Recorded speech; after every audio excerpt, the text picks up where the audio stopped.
A brave man was Ali, the lion of God, the Prophet's wasi.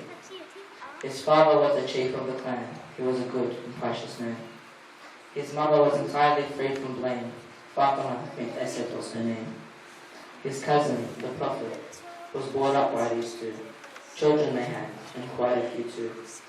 In Kaaba, our first Imam was born, near the very early hours of dawn. When his his eyes opened for the very first time, he met our Prophet, and his face sublime.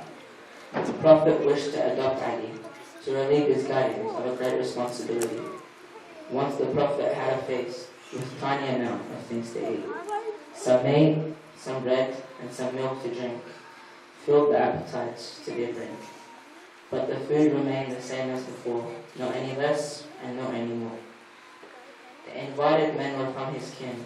He wanted to repent them from their sin, advising them to accept the faith and help them to propagate it. When the Prophet asked if they would, only Ali wholeheartedly stood. Gradually more people chose Islam, so they might be free from any harm.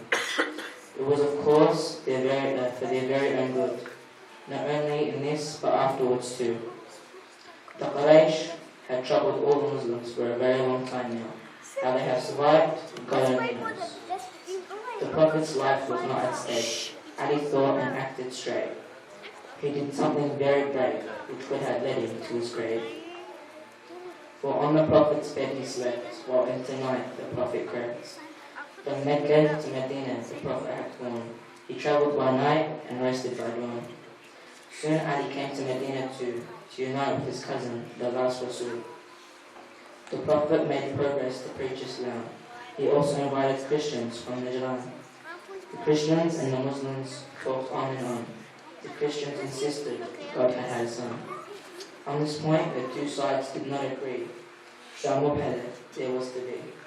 On the Prophet's side, 5 people went. 5 people whom God had sent. 1 heavenly lady and 4 righteous men. The Prophet, Imam Ali, Fatima, Hassan and Hussein. 5 faces shone so radiantly that the Christians noticed this, obviously. So from Mubahala, they declined, as the wrath of God had came to mind. Ali was also one of the 5 under the Kisa.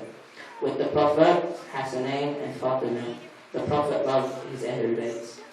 And about them he often said, "My Ahlul Bayt are the Ark of Noah, the boat that will help save you, the strong rope of God that leads to the heavens, from the fire of hell and the menacing threats, the door of forgiveness, the purified ones, the one who saved fathers, mothers, daughters, and also sons."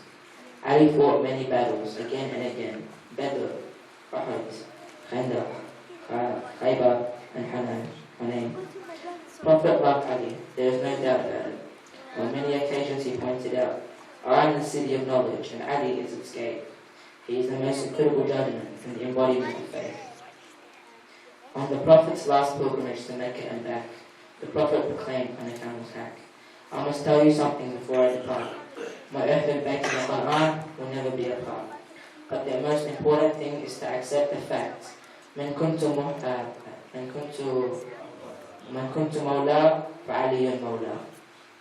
On the morn of the 19th of Ramadan, when the Mu'adhin gave call for Adhan, Ali knew that his death was near, yet went to the mosque without any fear. Suddenly, a sword had struck his head. "By God, I've reached my aim," he said. When Muljan done this dirty deed, he tried to escape and ran to his steed. He was caught and brought back to Ali, who ordered his ropes loose immediately. The trust came over bin Muljan when Ali offered him some juice. Then he said, "O Abdurrahman, if you had taken the strength from me, up in heaven you'd be with me." In 2 more days, Ali was dead. This was the day man had really dread. For centuries now, man has wept. While in heaven, Ali has slept. Assalamu alaikum wa rahmatullahi wa barakatuh. اللهم صل على محمد وآل محمد.